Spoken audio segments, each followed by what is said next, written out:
Fox News alert millions of American families. Hello, everyone. Thank you so much for joining us for CBN News Watch. I'm George Thomas. We begin with the latest. Here at St. John's Basketball March, there are certainly a lot of efforts here at the LEPD. Hello, everyone. Thank you so much for joining us for CBN News Watch. I'm George Thomas. We begin with the latest in the coronavirus pandemic. Number of cases here in the U.S.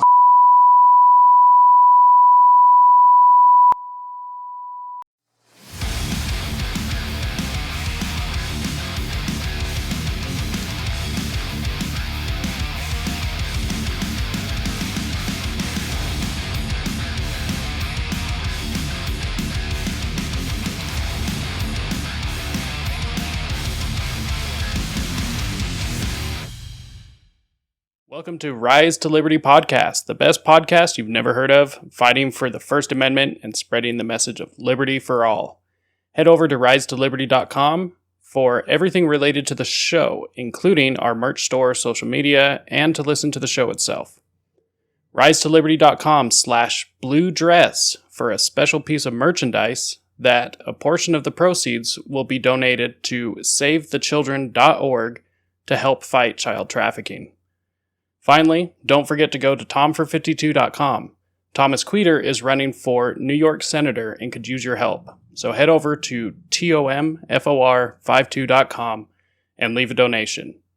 GreasyPorcupines.org for all your auto repair needs in Arizona. Open Monday through Saturday, 24 hours a day. Just call 602-845-0105.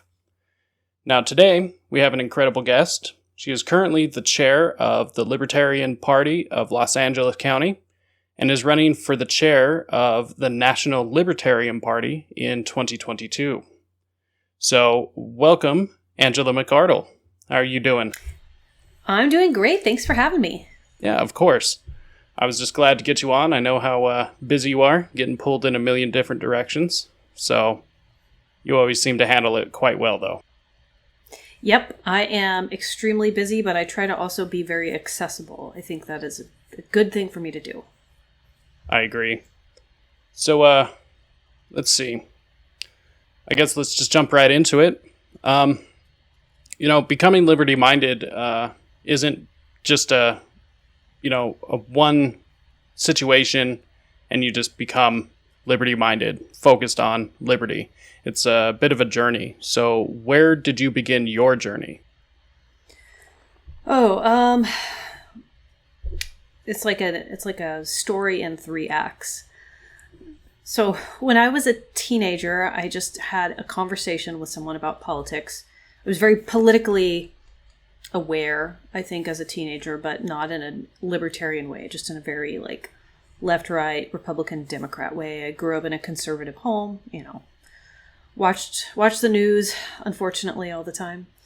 So I had a conversation with someone and I was saying, well, I'm a conservative, I'm a Republican, but I don't think people should go to jail for weed and stuff. And I don't really care that much about gay marriage. I don't, from a conservative standpoint, shouldn't they want the gays to get married? And my friend, he was an older rocker dude in the community, and he said, you sound more like a libertarian than a Republican. And I thought, oh, okay. Well, I've heard that word before. It's not offensive. Okay, that sounds like me. I'll do that. And that was it. I'm a libertarian, But fast forward many years, and I read The Creature from Jekyll Island. And that blew my mind and completely imploded my worldview. And I just became obsessed with reading about the Federal Reserve and central banking and trying to figure all that out. And so then I realized there's actually there's something at stake with libertarianism. It's not just I'm just pissed off and I want the government to leave me alone, or you could just smoke weed and everybody be cool. There's more to it. And then fast forward a little bit more, and I got involved a little bit with the Ron Paul revolution and heard about Ron Paul. And then I realized all these other people, they think the same thing that I do. I'm not alone. Like, I'm not the only person freaking out about the Federal Reserve and how terrifying our government is. So it took kind of like three epochs in my life to become like a wholly integrated libertarian. Like over 10 years. Yeah, that book is also one of my awakening moments as well. As soon as I found out about the whole system, how it works, the fact that all of our money is just might as well be monopoly money, I was blown away. And you know, once your mind's opened in that direction, it just can't go back. You can't put it back into the box. And G. Edward Griffin, absolutely incredible. Recommend that book to anyone. Oh yeah, definitely. Everybody go out and buy The Creature from Jekyll Island. Get a box of tissues because you're going to cry about how awful the world is. But then it'll be okay. We'll move past it. Exactly. So hopefully you didn't answer this directly, but why the Libertarians instead of, the Republicans, the Democrats, or hell, even the Green Party? Why? Let's go through those. So why not the Democrats? That would make no sense to me because they seem to be, most of them, like the antithesis of personal freedom. I'm not a big fan of democracy. I never drank that Kool-Aid. Like, weren't you ever a kid or a teenager and everybody's voting on what they want to do and you're the minority vote? And then you're like, well, that sucked. That didn't really achieve anything. So I've never been sold on democracy. Why not the Green Party? They're less bad, but their economics are really bad and they don't seem to care about any of the central banking stuff. Neither do the Democrats. And then the Republicans will pretend to care about it while they're campaigning, and then they don't care as soon as they get into office. Like Donald Trump. I didn't get tricked, but a lot of people did, because he said that he was going to audit the Fed, like in his first 100 days. That was like a big deal. I remember reading that and being like, all right, I don't believe it, but if you do, maybe you'll move me a little bit in your direction. But of course, that didn't happen. So, I mean, there's like dozens of reasons to not go Republican or Democrat, but those were the ones that really, for me, jumped out. So, I mean, I'm a Libertarian member. I hadn't gotten involved in the party for many years, very small L Libertarian. I kind of think that's more Libertarian, Don't want to be part of a centralized group. Also, there was a lot of infighting that I would see from the outside. Yeah. I think that really counts against the LP in general. A lot of people see that and say, well, they can't even get along themselves, then how are they ever going to take on the state or, follow through in their promises? So what do you believe is the main cause of the LP fighting? Well, there are a few things. One is that people fight the hardest when there's very little at stake. And that has been the situation for, I don't want to say the entire lifetime of the party, but more than the last 20 years. Because I do think that when the party was founded, they had incredible momentum and they could have gone a lot further. Like if we'd stayed on that trajectory, we would be a very different organization. But, like all good things, they get infiltrated by bad things. And for the last at least 10 years, I would say that the party has been incredibly preoccupied with chasing mainstream culture instead of building its own culture or being counterculture. And that has created a lot of division in the party because not everybody's on board with that. I'm not on board with that, but other people were, and it attracted people who I'm very happy that they're voting Libertarian, but they have no place in party leadership. And people who probably shouldn't be party members, they should just be voters. And when you throw a bunch of people in who have very different ideas about libertarianism, and maybe they were led there on good faith because someone told them, hey, you're a libertarian, you just don't know it yet. You throw everybody in the same pot, and it kind of creates a big chaotic mess, and everybody's fighting and arguing. And I think that's part of why we got to the spot that we're at now. And other people, they would just say, oh, Angela, that's not it. It's just a bunch of feds. Okay. So then the other theory is that feds came in and, disrupted the party. Probably the truth is somewhere in between. Probably a little bit of fed and then a whole lot of woke mainstream culture nonsense.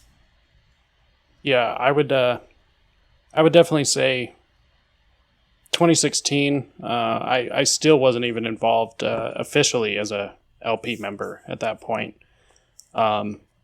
Mainly because I saw where the leadership of the National LP Party was, and I saw their messaging, and that didn't align with myself. And I had officially been, at least I declared myself a libertarian since just right out of high school.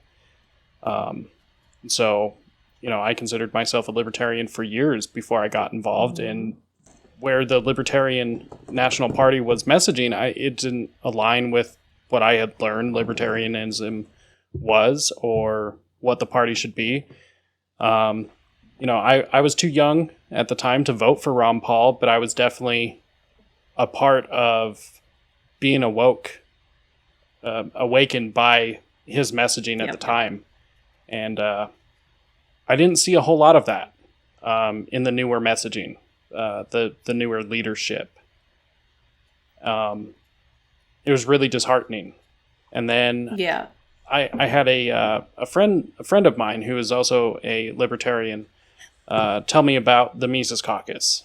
And as soon as I heard the word that Michael Heiss was spreading around, I was like, I'm sold. I'm in.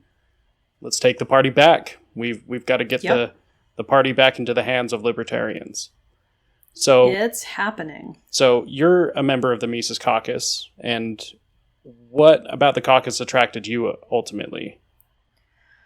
So the first thing right off the back was that they were all about Austrian economics and Ron Paul. That sold me. Like that's pretty easy. But after being involved now for a few years, the energy and enthusiasm, the way that we can recruit, like our recruitment is off the charts. Can't compete with us. Rejection of woke culture wars and the ability to take criticism from the libertarian community, small l, and take it to heart and be like, you're right, we want to improve. Those are my favorite things about the caucus. It's really great. I would say that there's also more women in the caucus than we get credit for. And there are a lot of minorities. And I don't care about tokenizing people, but it shows me that we're doing really good outreach because we're reaching minority communities and demographics that the Libertarian Party usually has failed at in the past. So that makes me feel really good about the work we're doing. Yeah, I've seen an explosion of interest in the party since the Mises Caucus, which was, really one of the big things was to get the energy back from the Ron Paul movement, and that was just great. Like I said, I was too young to be a part of that at the time, and so to hear that people wanted to get that back and to really push these ideas of, let's audit and end the Fed, I just loved it. So yeah, I actually have noticed more women joining the party, mainly through the Mises Caucus, which seems to be interesting because it's largely a boys' party, Right. It is, and I mean, honestly, to a certain extent, I'm okay with that. I just want to make sure we're doing the outreach that we should be doing. And the Mises Caucus has excelled at anti-lockdown activism and medical freedom activism. And that's something that a lot of women care about. Women care about what goes into their children's bodies. They're very conscious of parenting and, like lockdowns. It woke a lot of people up with school. So some people, on one hand, were frustrated that schools were shut down and they thought that was, a outrageous and the government shouldn't have done that. And a lot of other people said, hey, we're pulling our kids out of public school. This is not good. I see what's happening. And just being able to talk about it and have a nuanced opinion and say, like, I don't believe schools should be closed, but I also don't agree with the public education agenda. It really makes you more open-minded than most people. And I think that that's drawn a lot of moms and young women into the party, which is great. And some grandmas, too. Hello, grandmas. Yeah. Honestly, I'm all for anyone and everyone joining the party. The one thing is we don't really tell people how to live. It's just right. Don't tell other people how to live. Choose how to live as long as it's peaceful. You don't commit fraud or violence against other people. And then other than that, live however you want. Yeah. We've got a lot of gay people in the caucus, too.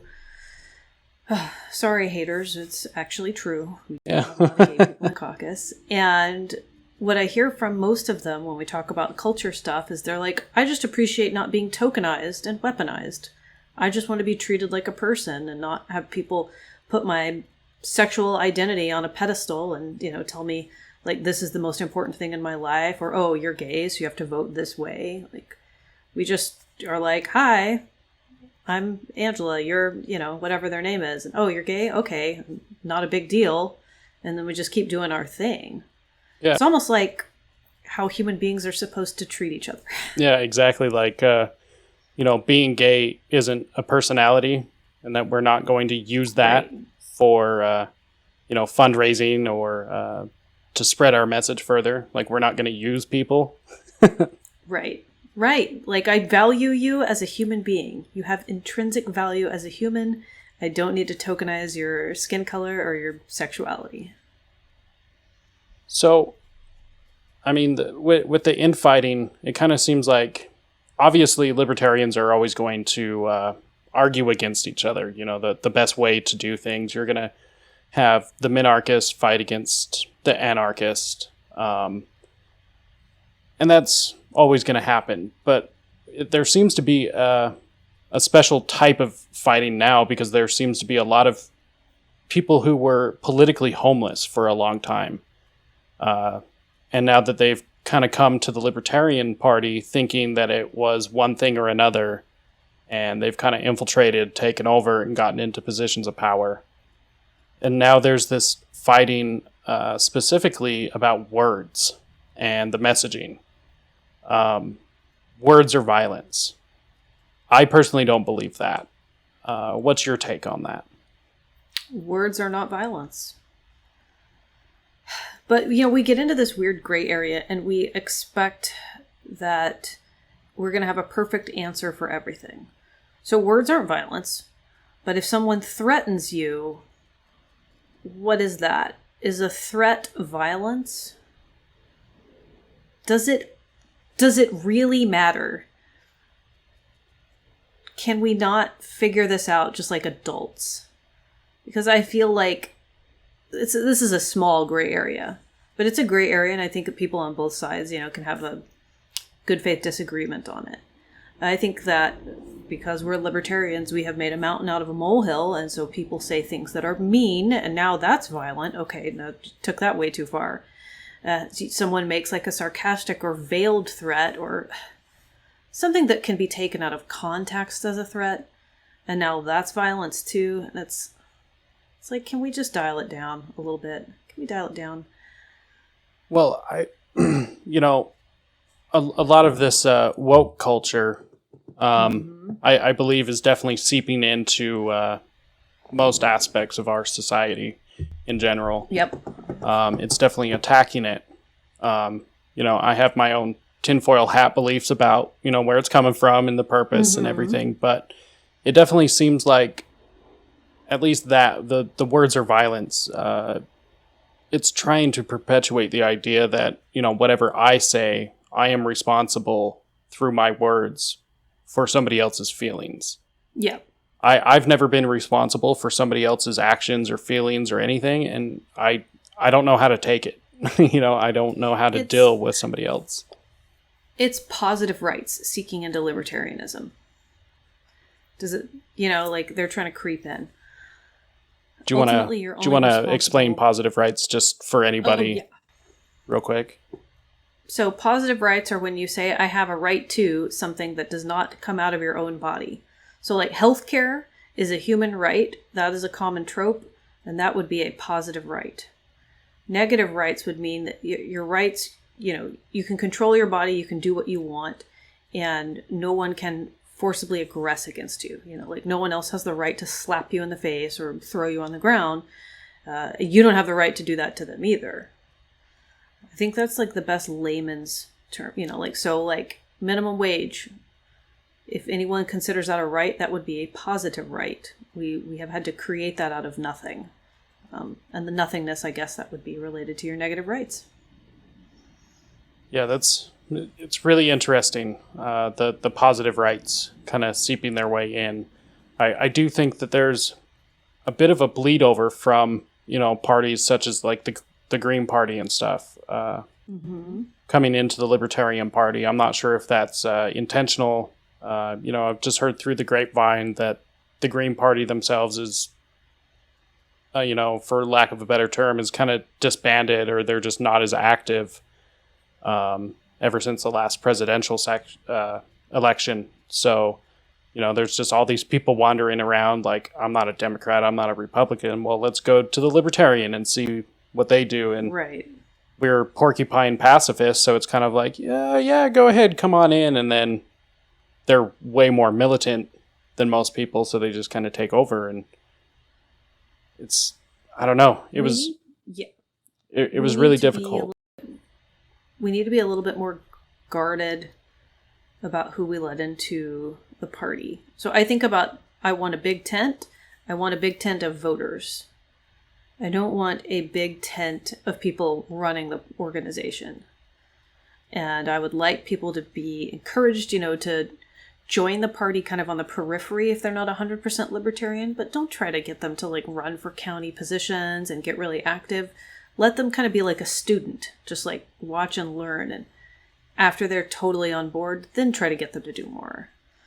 But I think we've been so desperate to grow that we do a lot of outreach to people who just have no place in the party because they're not libertarian. Doesn't mean they're horrible human beings. It just means that they just don't belong here yet. Yeah.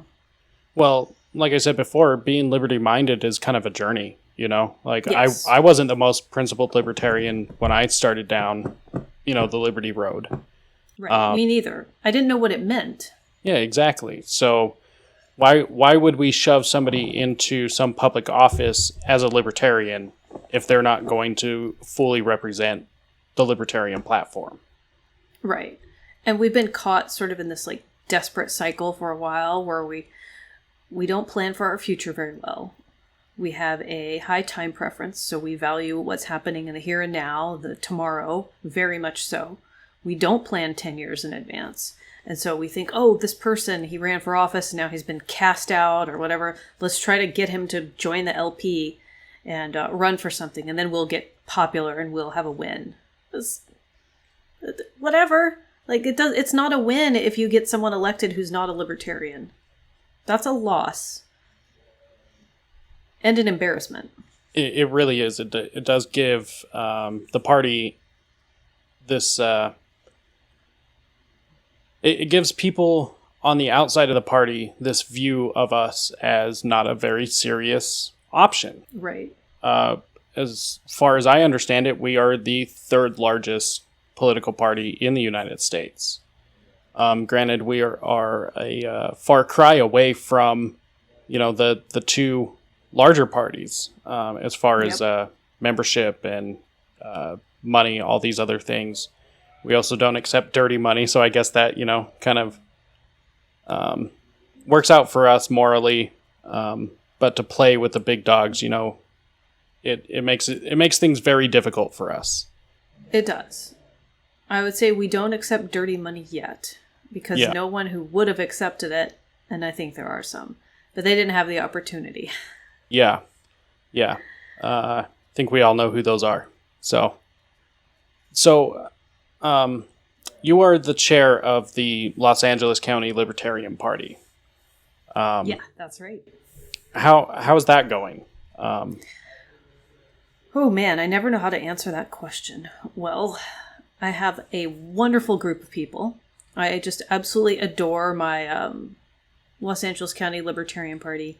My members and my executive committee are phenomenal. I have a group of people that works really well together, and they work really hard. The city of Los Angeles, is a flaming dumpster fire.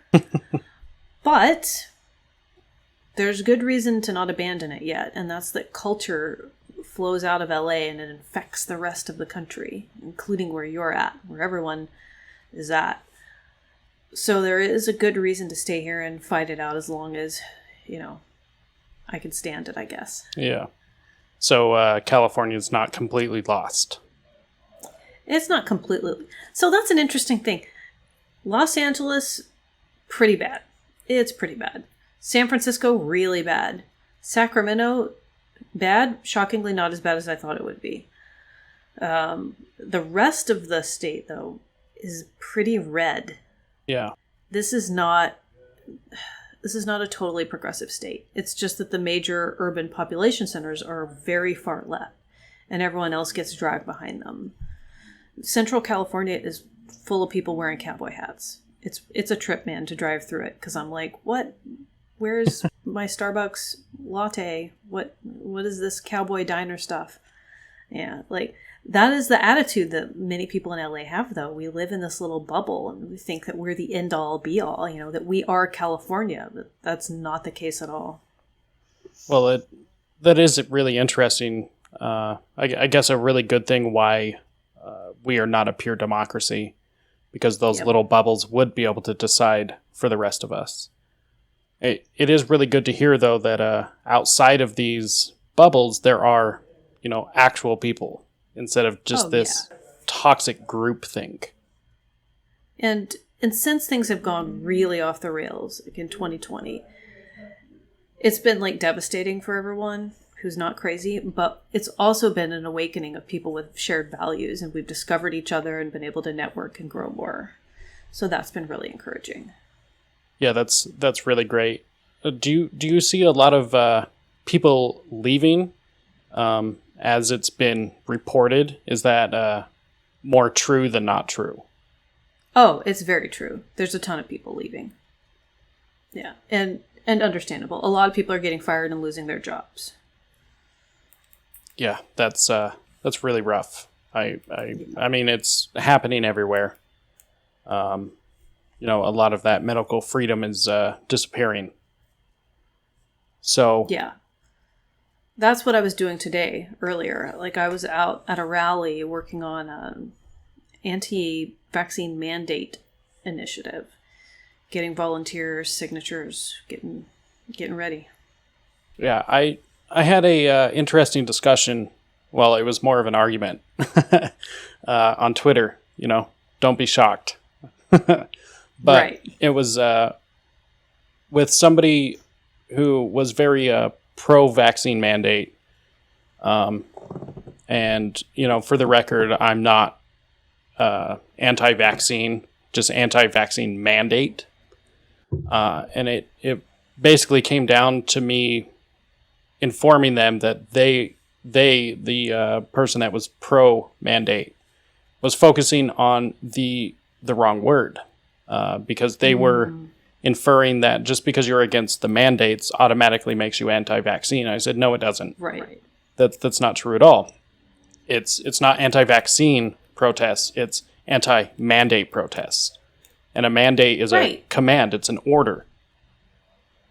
So it's really shocking to see the amount of people who are willing to imprison and advocate for torture of fellow citizens or the ruining of their entire life just because they are making a decision that they don't agree with.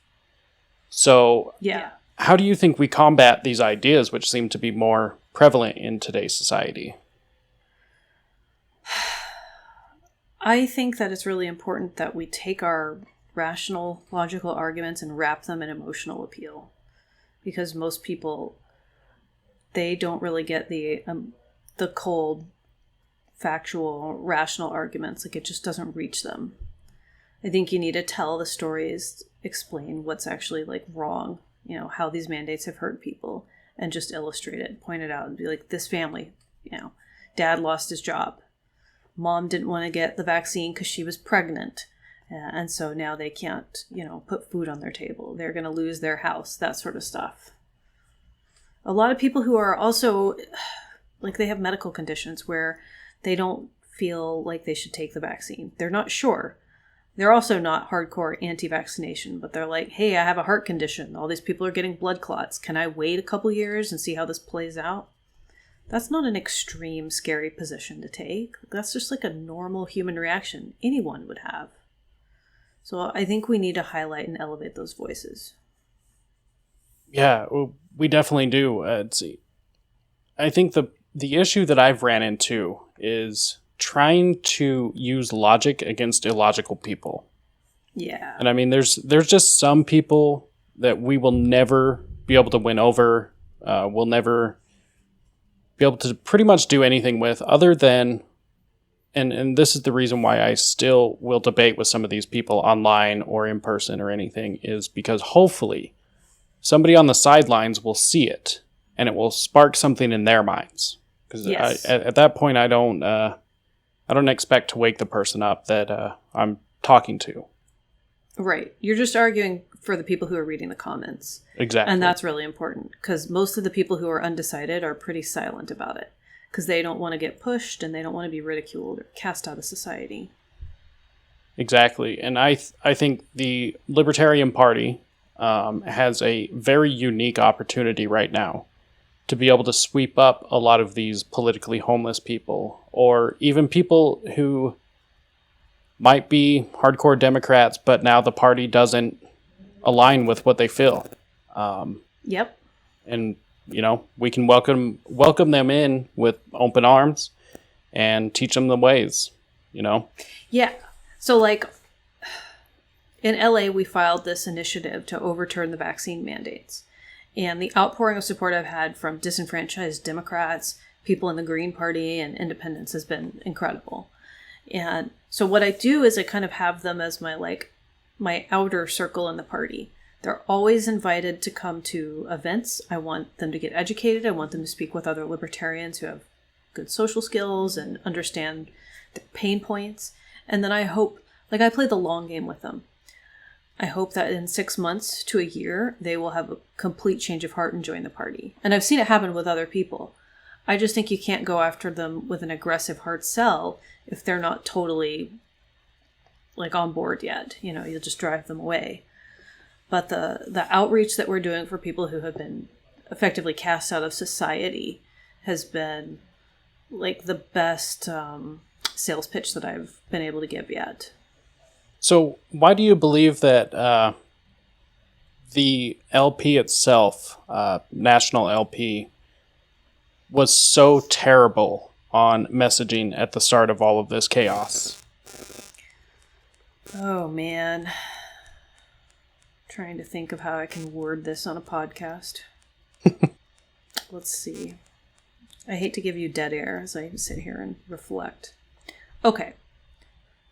So the party is definitely infested with wokeism. We don't want to hurt people's feelings. We don't want to get offended.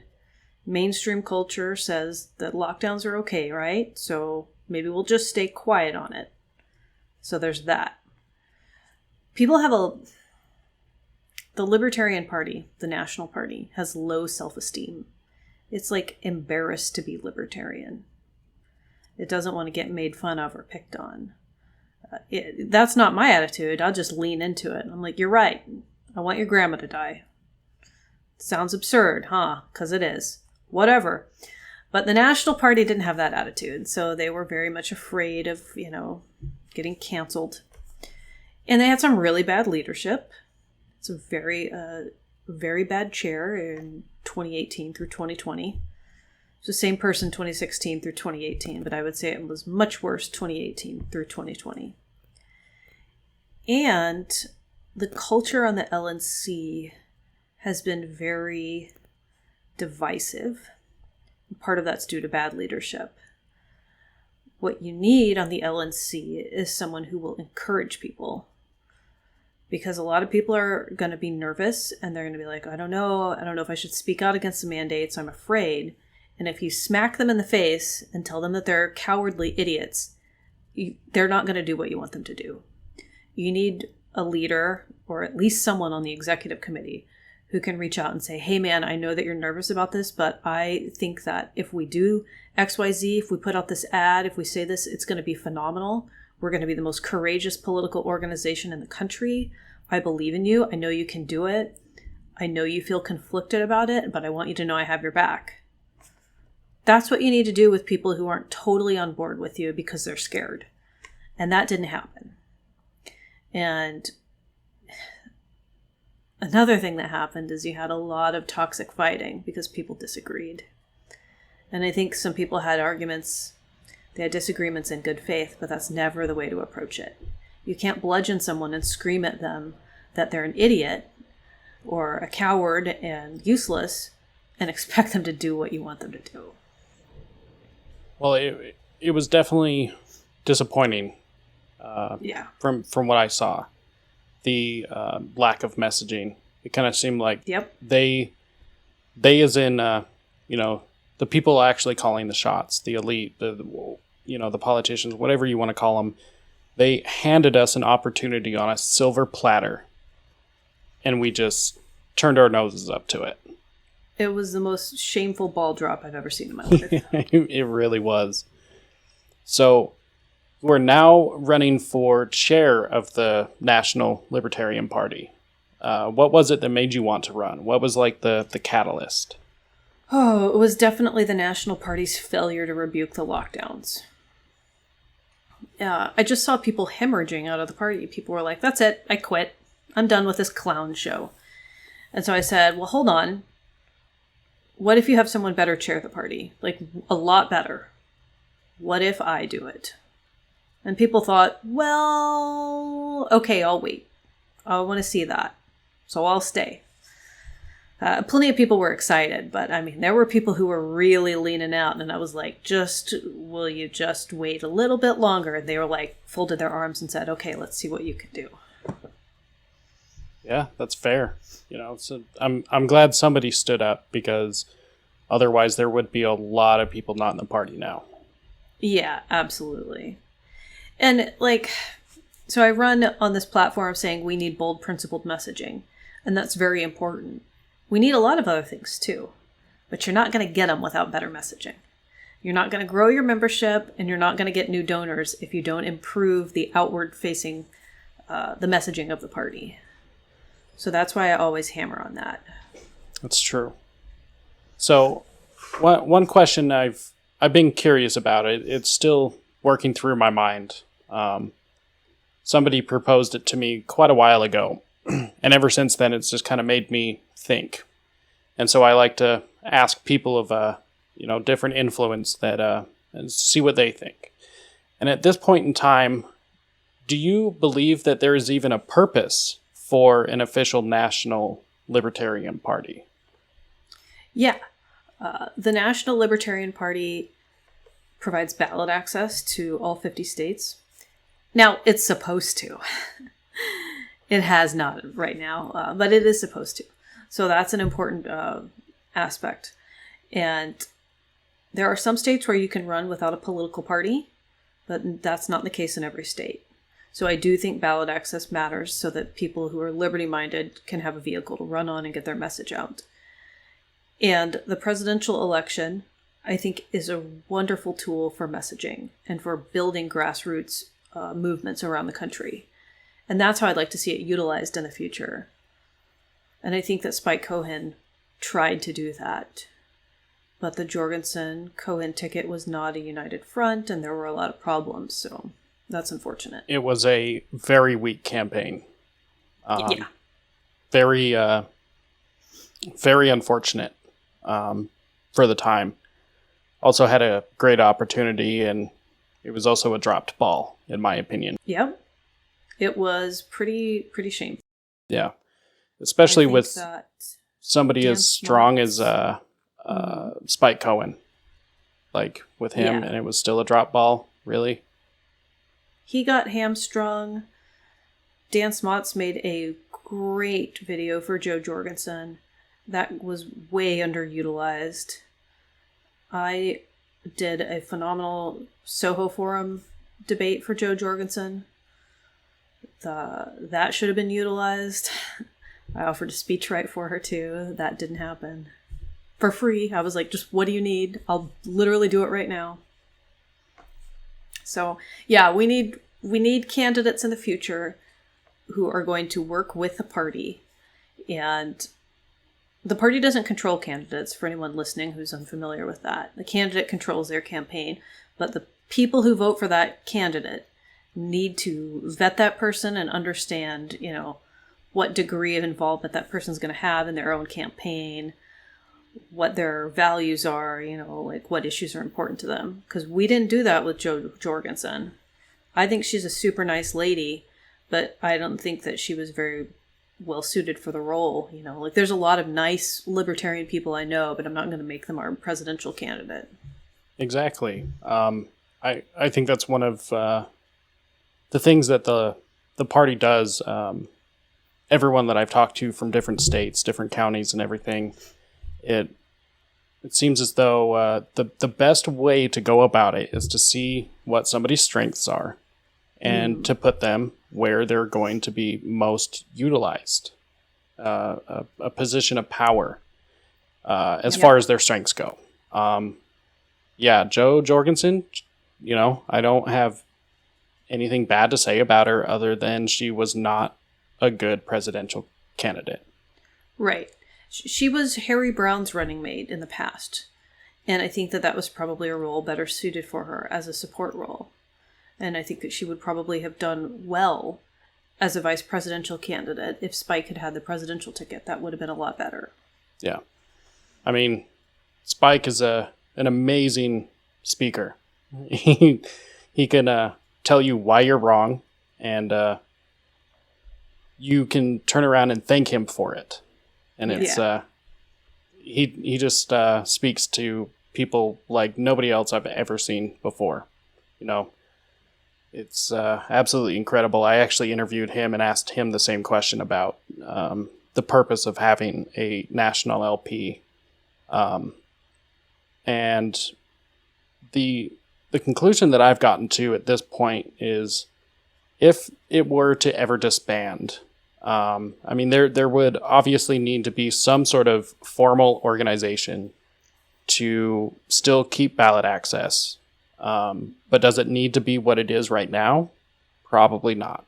Probably needs to be scaled back some because it's not a position of power like some people have taken it. Some people that shall remain nameless. Yeah. It's not a big deal. We had a chairman who ran, and he was chair of the party for 3 terms, which is 6 years. I think that's too long. I think that when people run an organization for that long, they start to take ownership of it. Like if it's like a volunteer organization. Yeah. And I think that should be a cautionary tale for us in the future. Don't run someone for 3 terms. Don't vote them in. Tell them, we appreciate what you did in the past. Let's let someone else do it. You should do something else. So if I'm elected, I'm not going to be doing 3 terms. So if at this point in time, if someone is unsure about voting for you as chair, what would you say to them? I think that would depend on what their concerns are. I think playing to my base would be people who are skeptical of the Libertarian Party and they're not sure if we can pull it off. But I'll tell you that we're doing the work already. We're growing the party in a meaningful way, not just a numbers grab. We're getting a lot of well-known activists supporting us, liberty activists, Austrian economists, people that really matter in our community are backing us. We are doing political action. Like in LA, there's 4 million people in my city. We're the only party who's fighting back against vaccine mandates. That's like my pet project. So I am bringing that level of leadership to the national stage. And I am excited about it. And I am going to do it full time. So I hope that would be enough to sway someone and say, you know what, I'll give it a try. Yeah. Let's see how you do. Well, I mean, we've had some pretty bad leadership for a long time. And somebody who actually cares about the party, I think, is definitely worth looking at. I don't know, it seems illogical to me, you know? It's like, look at the person who actually cares and get them into office. Somebody that's not going to use this as a personal tool to lord over people, as if, you know, being the chair actually means something important, you know? It's not supposed to, and that's why we call it the chair as opposed to the president. Yeah. The idea is that the power lies in the seat, not the individual. Exactly. So, to kind of get back to the Mises Caucus a little bit.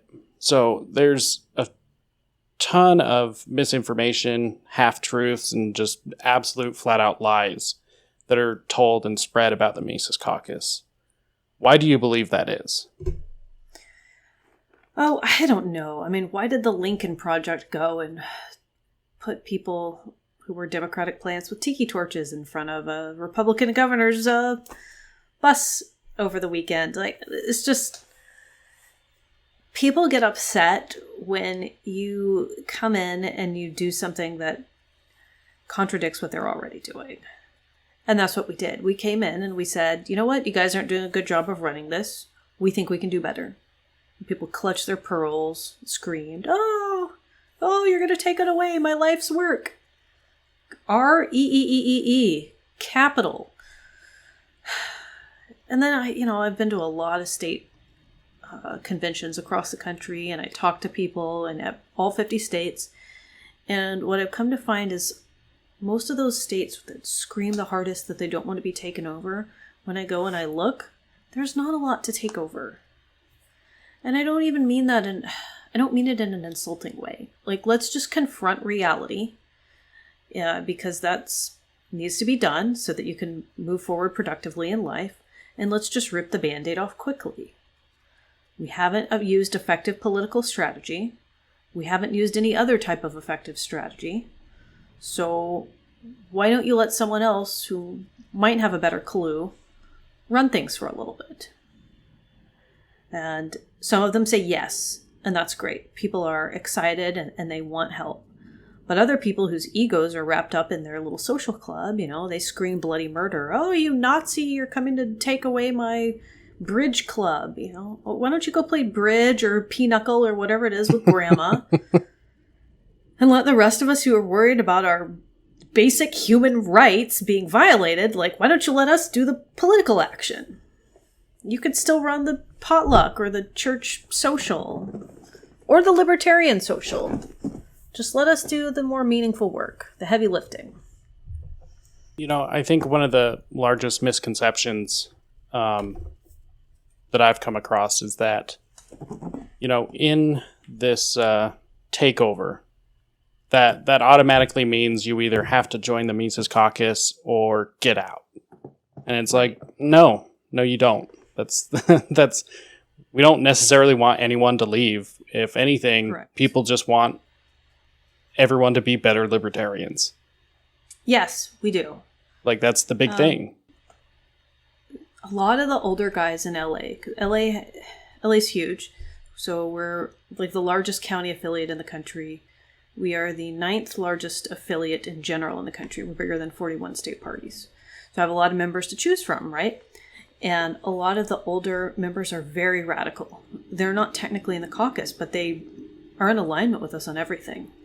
I love them to death. My county secretary was at a rally with me today, helping me collect signatures. He's an older guy. He's not a Mises Caucus, but you wouldn't know that, unless you just asked him directly. Same, yeah, LA County it's solid. We have so many good people. Well, and that's honestly great. Yeah, I want the LA County Party. I wish I could just move them right up to national. Just be perfect. Yeah, right. It's just really interesting to see the people who are pearl clutching, who are scared of the takeover, I guess. Yep. Because at this point, I've heard a lot of people say just what I just said, is that we don't want people to leave necessarily. I think there are maybe a very tiny, amount of people who I would like to see gone just because they aren't actually libertarians. Yeah, same here. I can count them on one hand, though. Yeah. I'm not going to name their names, but it's like there's a handful of individuals. And that's really not that bad. Of a party with like thousands and thousands of people, that there's like 3 or 4 people who I'd like to leave. Come on. I think we're doing pretty good. Exactly. Well, and it's kind of funny that all of a sudden the Mises Caucus comes in, starts bringing people into the party, starts expanding things, gets everyone excited, and all of a sudden this is a bad thing. Right. Because we don't want growth, because it's uncomfortable. Yeah, exactly. I don't like change. The irony of that. Yeah. Man, the irony is painful. Nick Sarwark used to give this stupid lobster speech. It's the opposite of Jordan Peterson's lobster speech. Do not confuse them. But he would talk about lobsters like molting and, like, oh, the party, like, we're going through growing pains. It's just because we're shedding our skin and growing. Like, oh. Why don't you take your own advice? Like, just hunker down. We'll get through this. But no, instead, like, he's got to wage war on us and, I don't know, rage quit or something. Get noted. I was actually able to, as a Mises Caucus member myself, I was able to sneak a picture of myself and Nick at Region 1 training. That's funny. Yeah, it's definitely something I'm going to try and get him to sign at National. So you should do that. I am on speaking terms. He doesn't like me, but we used to be friends. That's another thing I would like to change in party culture, is if you don't agree with someone, it doesn't mean that they have to be your enemy. Yeah. Because when the lockdowns happened, like, I had maintained a friendship with him and several other people in the party who were kind of woke. I'd maintained friendship with them regardless, through the Mises Caucus stuff, through whatever. I'm like, oh, I'm friends with you outside of this. It's all good. Once lockdowns happened, it was like, oh, no. Angela, you spoke out against lockdowns. You are dead to me. And that's not healthy. So first of all, maybe those people don't belong in a liberty-minded organization. But aside from that, it's like, we're all human beings, and if we've been friends for several years and have maintained relationships, like, why is that impossible to do now? So I would like to change that culturally, where we don't have to, like, be blasting each other on the internet all the time and writing people off just as quickly as we add them. Kind of embarrassing.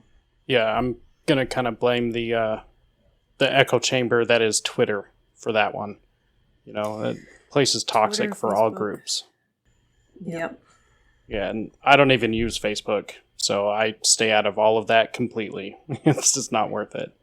They're very different beasts. Liberty Twitter is very different than Libertarian Party Facebook. Yeah.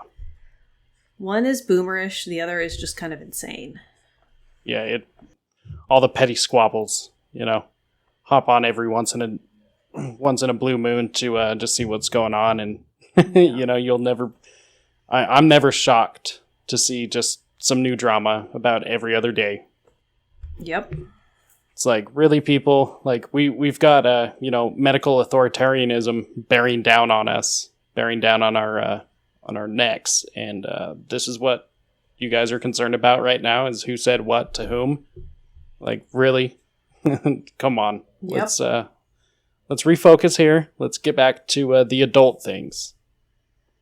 So it's always just interesting to me. And being a member of the Mises Caucus, I don't shy away from it, obviously, because I'm not ashamed of it at all. I'm actually very proud of it. But I don't, usually fly that flag first and foremost. And it's really interesting dealing with other libertarians because it usually comes out later that I'm involved in the Mises Caucus. And it's always interesting to see how different I get treated after they find out. Because before it's always just like, oh yeah, you're just a libertarian, whatever. And then they find out I'm Mises, and it's like, oh, well. And it's just, I've always been curious about that. It's like, so I put this... I don't get it as bad. Yeah, because I'm sure. Yeah. There's female privilege. It's real. Yeah, that's okay.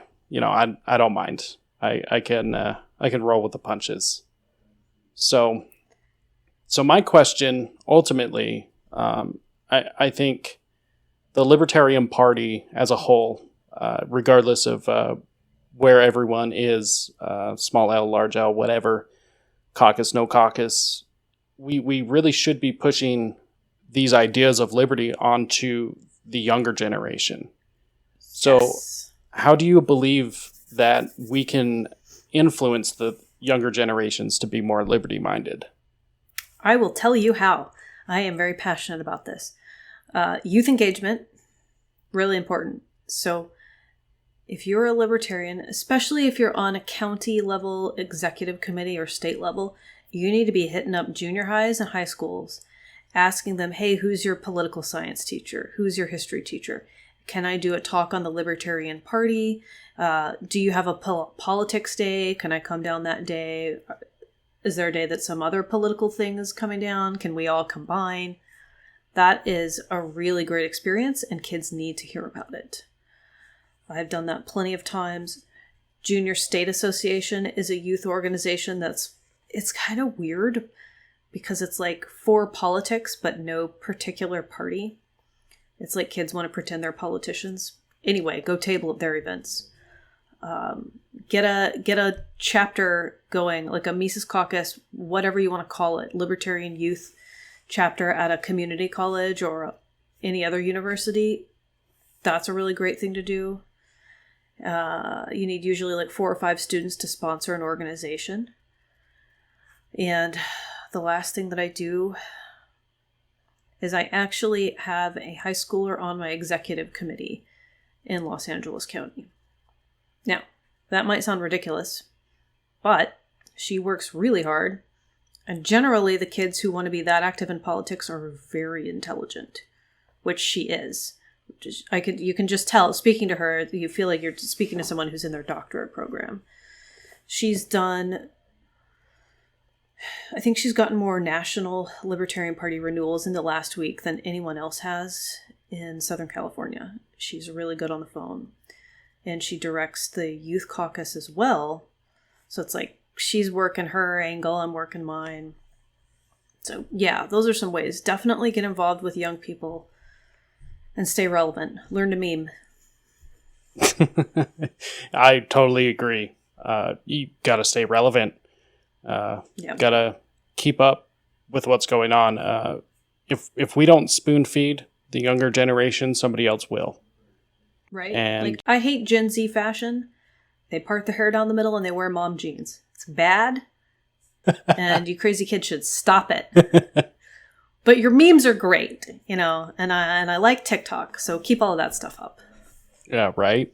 I mean, I think there's been a couple of things recently, culturally, that we've noticed. The expose that Project Veritas did, exposing the teacher in California.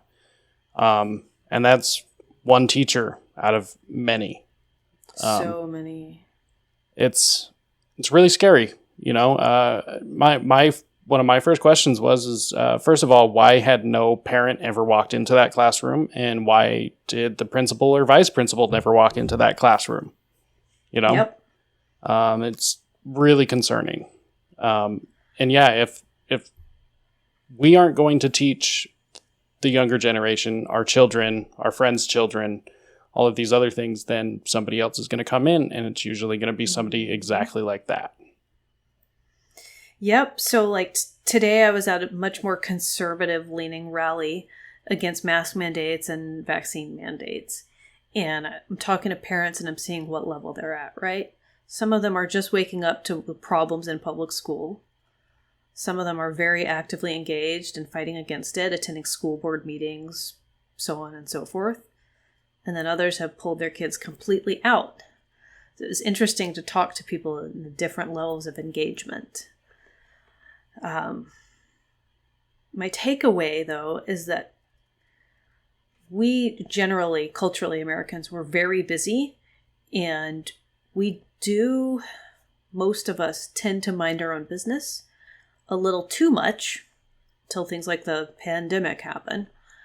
And that means that we're not paying attention to what's going on in kids' schoolrooms, because we're just so focused on what we're doing. And, like, you got to go to work and do the grind. It's 40, 50 hours a week, plus your commute, plus you're cooking dinner or whatever.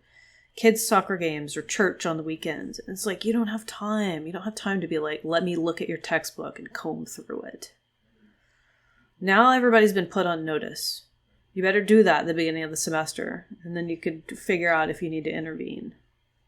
Yeah, figure out some way to be able to meet your child's teachers at least once. Right. At least once. Just walk in the door. They're supposed to have days for that, right? I mean, parent-teacher conferences. Right. And you could always get a hold of teachers through email, be able to set up some sort of a meeting before or after school or something. It's not absolutely impossible to be able to reach these teachers. And yeah, if your child's teacher has a gigantic hammer and sickle tattooed on their chest, then maybe you should start asking questions. Oh, dude. Yeah. The Communist Manifesto is the most recommended book for college reading in the entire country. It is disturbing. That's I mean, I've read through it. But by that point I had already read quite a few liberty-leaning books, so it was more of I have to read it to be able to strengthen my arguments against it. Right. It's good to read that sort of stuff. It's not good to be told that it's the end-all, be-all of your existence and not be told to read anything else. Yeah, exactly. I mean, you should probably take into account that the man who wrote it never had a job in his entire life, never gained any capital, was extremely racist, sexist, was just a nasty, nasty man, and we're supposed to listen to him about all these things. About how to plan your life and how to take over an economy. Yeah, From a dude who's never had a job. Yeah, that sounds incredibly logical, but hey, people listen to Bernie Sanders. I was going to say, it sounds like Bernie Sanders. Bernie Sanders is just the nicer Karl Marx. He's Karl Marx with, sprinkles.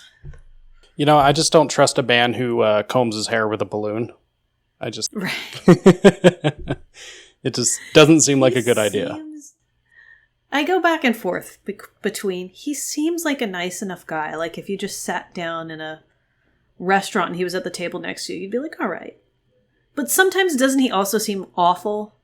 He does. Where you're like, oh, I bet that guy would be a nightmare. Like, he'd probably be rude to his server. Well, as soon as I found out that him and his wife took their honeymoon to a communist country, I was like, oh yeah, that seems like a perfect place for a honeymoon. The USSR. Psychopathic. Oh, it's just absolutely crazy. So let's change gears here a little bit. So I found out through another podcast that you had done that you're into metal music. Yes. So unfortunately, you had to give your Gojira. Take it away. I was lucky enough to receive it. Thank you. Great show. I'm glad it went to good use. Yes, it definitely did. So what was the first band that got you into metal music? Megadeth, I was 12 years old. And I was not fitting in at school. My parents were really strict, so I couldn't go to the junior high school dances. And kids were treating me differently. And I didn't... All of a sudden, it was all coming together. And I was like, this is going to be my whole life. Is being forced to be a cast out. I can't listen to popular music. I can't do the things. I can't afford the clothes. was like 12, right? I'm like this 12-year-old girl sitting in her room, like kind of sad. And then Megadeth comes on. Just a very basic, Sweating Bullets. It was Symphony of Destruction. And I was like, wait a minute. I don't even like what they like. I don't even want to be like that. I can be my own person. I can be into heavy metal. That's my excuse. It was like completely like changed my life. So thanks, Mom and Dad, for being really strict, because that's what got me into heavy metal. Hell yeah. Mine was the first album I had given to me that always blew my mind was Judas Priest's British Steel. And just that album cover. That's an incredible album. Put that on. I think I was maybe 10, 11 years old. Was absolutely sold. And then my sister actually took me to my first concert when I was 13. And it was Kiss and Aerosmith. And ever since that concert, I was immediately hooked. And it was all uphill from there. So that's like really good intro too. When you're like 13, like Kiss and Aerosmith, that's like you're just kind of sliding into home base. Oh yeah. Yeah, it was incredible. Got super involved in the local scene after that, all local shows, and still went to larger concerts and everywhere in between. It was great. So on my drive home today, I was jamming out to Death, because that's like, it's a toss-up. My favorite band of all time is either Death or Megadeth, so that's probably sound like a cartoon character, but that's okay. Let's see. I can never figure out what my favorite Death album is. It changes all the time. But I was listening to Symbolic on the way home, and I was like, I don't listen to this album enough. It's really good. See, I don't think I can choose a favorite. I don't know. I've been listening to them since a little out of high school. I don't think I can choose a favorite. It's like choosing my favorite Cannibal Corpse album. It's like, I can't. I don't have a favorite Cannibal Corpse album ever, or either. I'm looking at my playlist because it was so good that I took a screenshot of it while I was driving home, because I was like, how did YouTube Music... And now I hate Google, but like it looked into my soul. I was like, whoa. So yeah, what top 3 metal bands always end up on your playlist? Always is hard. Death, Megadeth. I'm a big 3 Inches of Blood fan. I love thrash metal. Yes. Love it. Arch Enemy. I was listening to some Arch Enemy today. I do like Cannibal Corpse. Obituary. I like some power metal. So Blind Guardian I really like, because they have kind of a thrashier origin. Yeah. And then I really like Judas Priest. Like, I'm really into thrash metal, some power metal, about half of it, and then really into technical progressive death metal and Gothenburg metal. I love that sound out of Gothenburg. Oh, yeah. At the Gates, Arch Enemy, like, what's the other big one? I'm drawing a blank right now. Yeah, Judas Priest was definitely my introduction. At the time, when I was, I think it was about 11, 12, I picked up Slipknot's first album. And I just looked at that, self-titled album, and I was like, what the hell is this? I've never seen anything like this before, and put it on. And, that got me going in 2 different directions, because I had to go with the classic direction, the British Invasion, heavy metal, Iron Maiden, Motorhead, always went that direction. Motorhead, without a doubt, is my number 1. That's a great number 1. Yeah, right? I was able to catch their last concert here in Salt Lake right before Lemmy passed away. That's very cool. Yeah, they only played 3 songs, but it was the loudest and best 3 songs I've heard any band ever play ever. And you got to give them credit. They continued to be loud and very fast, just right up until the time Lemmy dropped. Yep. There was no slow downward decline. Like, I had I can't remember the names of them, but I got some of the albums they released in the 2000s, and I was like, wow, this is not like what Bon Jovi did to their music, or you know what I mean?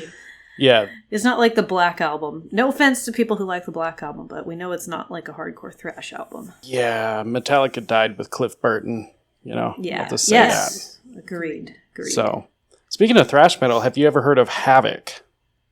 Oh, yeah. I love Havoc.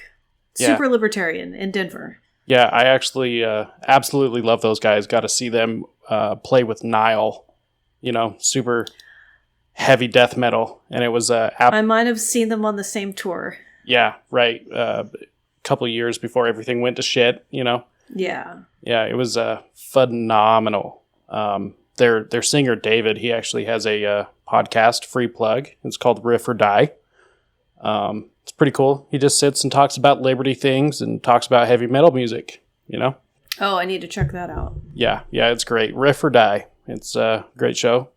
Trying to get him on. So anyone sees him or talks to him, David, come on the show. He's on Instagram. He has a very good Instagram. Oh, yes. Yes. I always had to make sure and follow him. So yeah, I just always thought that was interesting is, so the first time I had actually ever heard, about you yourself was, it was on, Dave Smith's show, and, I'm actually a pretty large Dave Smith fan. So, he said, get Angela McArdle into chair and I'll run for president. And I thought that was, really interesting. I was like, I don't know who she is, but all right, let's do this. And then as soon as I found out that you were a fan of heavy metal, you know, I was like, oh, that's it. I'm sold. That's who my vote's going to. I'm telling you, we're going to make this party something really amazing. Yeah, I'm honestly just excited to have the energy back, have the messaging in the right position. I really wish people wouldn't leave. You know, it's like, no, don't leave. Don't go somewhere else. Like, stay here. Let's all make the party better. If you don't like something in the party, well, let's talk about it. Let's get somewhere where we can agree. That's like the great part of our party. So we got to ask, looking into the future, are you more white-pilled, black-pilled, gray-pilled, clown-pilled? I'm very white-pilled. Let me tell you why. So in 2017, I ran for Congress, and right before then, I started getting a little bit sick. And by the summer of 2017, I was extremely ill and diagnosed with Crohn's disease. Not a little bit, but like pretty bad. And a little less than a year ago, my doctors wanted to take my colon out. I was riddled with ulcers, anemic, severe internal bleeding, constantly, very, very sick, chronic pain, infections, and I have dealt with that. Now, I'm much better now, but I would say I dealt with it for at least 3.5 years.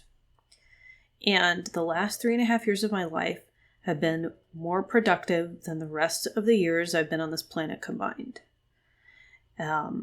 Because some of us, when we are faced with adversity, we really know how to shape up. And it really puts a lot of things in perspective. And as awful as lockdowns are, they are horrible. If I could erase them, I would. Vaccine mandates, even worse. I would definitely erase them. But I think that it's the fire that we need lit under us as libertarians to get our act together and to achieve something great. And so, I look into the future with optimism, and I think that we are solidifying right now an incredible organization, an incredible community that's grown around it, resources, sound philosophy, education for people's children in the future, alternative education and academia and entertainment and news media. I just think that for those of us that stick together, the future is going to be really bright. And there will be some hardship and there will be hard things that we have to overcome. But if we can get over those hurdles, I think that the future is better than we can imagine. I would completely have to agree. And that's a great answer. It's really hard, I think, to continue to be white-pilled. Yeah. You know, there's a culture of fear. Yes. Although it's a lot of fear, a lot of darkness. It seems to me that if we weren't in a good position to actually spread liberty as a whole, then the powers that be wouldn't have to push their propaganda as hard as they do. Right.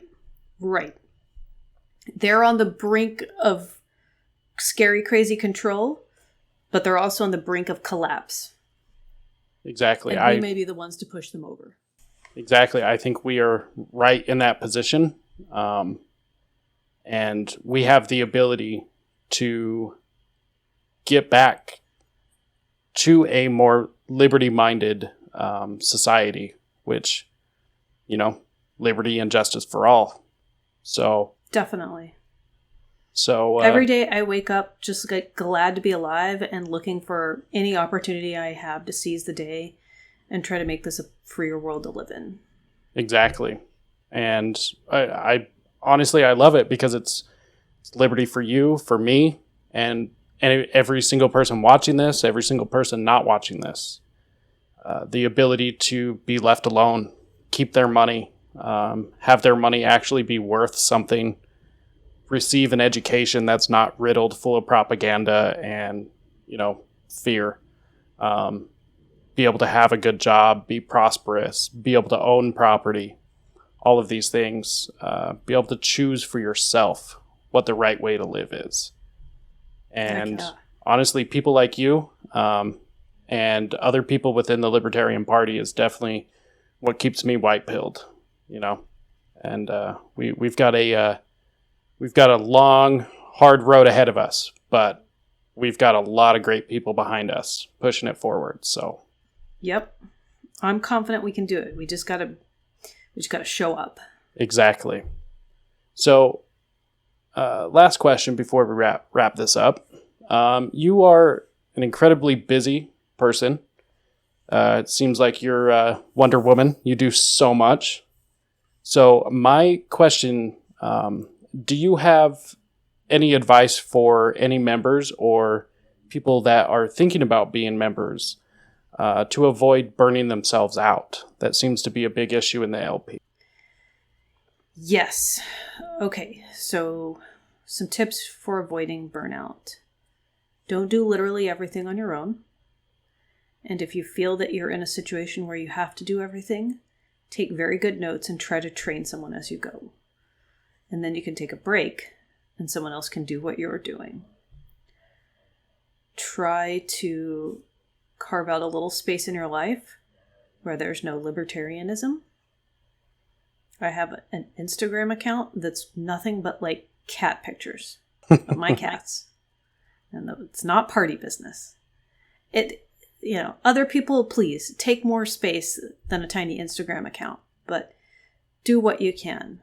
I have one member who's very active. I never bother him on Sunday because Sunday is family day, and that's what he does.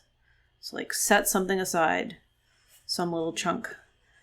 And don't work yourself too hard for free.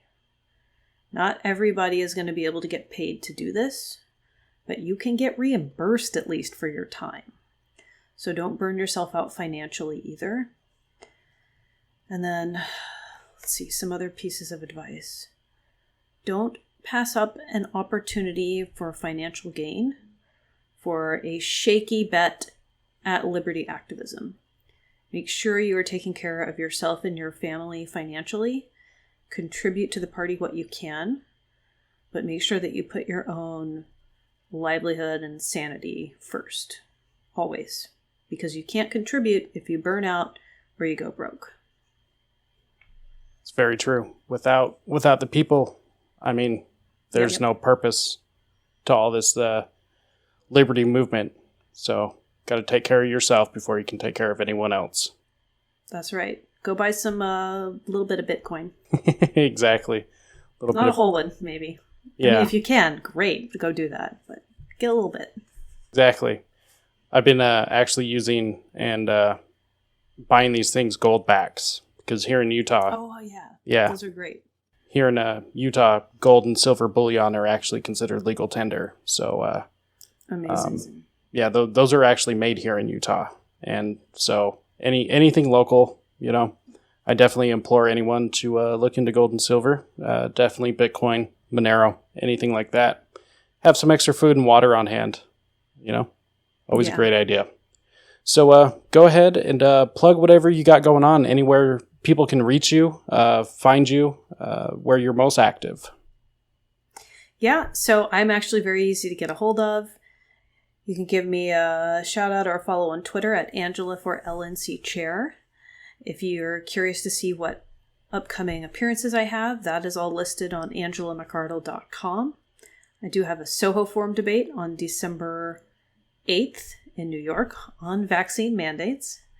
And if you want to support the work I'm doing and help contribute towards all the work I'm doing on the anti-mandate initiative, you can support me at patreon.com/Angela McArdle. Awesome. I'll make sure and link to all of that in the episode description.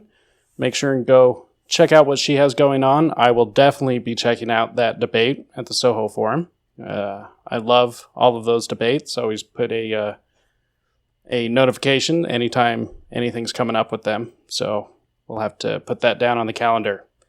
So maybe we'll get a live stream going or something over here. Do some commentary behind it while it's live. That would be a lot of fun. So go ahead and check out the show at risetoliberty.com.